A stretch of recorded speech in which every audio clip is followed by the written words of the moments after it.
welcome back on my channel. So first of all, Happy New Year sa inyong lahat. So sana lahat tayo is maging productive, blessed, healthy, and masaya sa buong 2019. So for my first video in 2019, it's about Taytay Haul. Para naman isang buong taon tayo nagsha-shopping at isang buong taon tayo may pang-shopping. So alam ko na maraming magtatanong sa inyo kung paano pumunta sa Taytay Tiangge, ano yung kailangan sakyan, kailan ba siya bukas, kailan kami pwedeng pumunta na sure na meron kaming mabibili.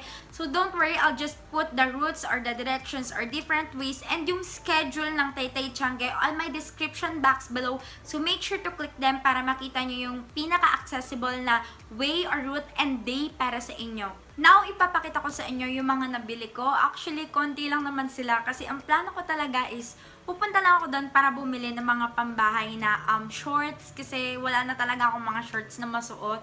Mamaya isusukat ko sila and ipapakita ko yung fit nila. But for now, ipapakita ko lang muna sa inyo yung itsura nila.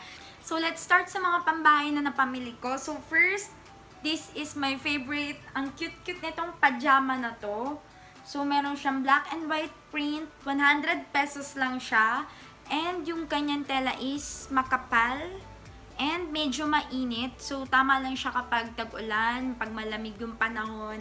And I love. Super love ko tong isang to. This is just 100 pesos. And then, yung mga 3/4 pajamas. Yung mga hanging. Kasi, syempre, yung height natin is medyo kapos. So, ganito yung feeling ko na bagay talaga sa akin mga pantulog or pajama. Mga 3/4. So, I have 3. This red, inspired by Catriona Gray. Charot. Parang lava red. Ayan. Yung tela niya is medyo manipis, pero hindi mainit and hindi din super nipis. Ayan yung tela niya, medyo manipis, pero hindi na aninag yung balat. So, ayan, 3/4 hanging. I have 3 different colors. Ito ang lava red, and meron akong plain white. So, ayan, ganun din. Medyo manipis din yung tela. And I have plain black. So, each one of them is 50 pesos only. So, silang tatlo, nabili ko sila ng 150 pesos lang. Next is yung sweaters. May nabili akong dalawang sweater. So, this one, gustong-gusto ko rin siya. It's 200 pesos. And gusto ko siya kasi ang cutie nung kulay. Ang cute-cute lang niya. Parang tamang-tama sa Christmas season. So, hindi ko alam kung masusuot ko siya kapag hindi Christmas season. Pero ang cutie niya, 200 pesos lang siya. And, ewan ko, hindi siya ganun kakapal. Hindi ko sure kung super mapoprotect niya ako sa malamig din aircon sa school. Pero, I just love the color and yung pagka-oversize niya. Ang cute. So, mamaya isusukat ko siya. And this one, ito naman yung sweater na medyo makapal. Actually, makapal talaga siya. Ayan o, kapal ng tela niya. And, dark blue. This one is 180 pesos. So, plain lang siya. Plain dark blue and super kapal talaga ng tela niya. Sure ako na hindi ako lalamigin dito. And 180 pesos nga lang siya. And next is terno. Meron ako nabiling terno. Ang cutie-cutie niya. Pero hindi ko sure kung masusuot ko siya ng malayuan. So, ito yung pantaas niya. Usong-uso yung ganitong tela dun sa Taytay Tiangge. Marami kayong makikita ng ganitong tela. Yung ganyan. And maraming colors. Ito yung pantaas. And ito yung short. So, terno nga siya. And nabili ko siya for 170 pesos. So, mamaya ako siya isusukat. And then, let's go sa shorts. Meron ako nabiling dalawang short. This one. And this one. So, isa lang yung binilan kong store. So, isang store lang yung pinagbilan ko. So, nabili ko silang dalawa for 350 pesos. So, pareha silang size 26. Ito, medyo malaki. Itong black, medyo malaki kasi size 27. So, mamaya isusukat ko nga sila. And, meron ako nabiling knitted shirt. Something, hindi ko alam kung shirt siya, pero knitted siya. I like this kasi medyo uso yung ganito, diba? Yung ganyang style. So, nabili ko siya for 180 pesos. Next is yung mga rompers. So, may nabili pa akong romper. I have 2 rompers and this one is 100 pesos. And ito, kailangan pa siyang suotan ng t-shirt or ng sando. And this one is 200 pesos kasi mahaba siya. Medyo mahaba siya. And kailangan mo rin siyang suotan pa ng sando or t-shirt. And 200 pesos din siya. And then, the last but not the least is itong jumpsuit. Ang cute nito. Ang cute ng color. Girl na girl. And 150 pesos lang siya. So, ayan. Mahaba siya. Jumpsuit na. And sexy ang kanyang likod. Because, yeah. So, now it's time for our try-on para makita natin yung fit nila. Kung maganda ba, kung okay ba. So, let's start!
So that's it guys, inabot na ako ng gabi kaka-fit, but yun na lahat yung binili ko from Taytay Tiangge.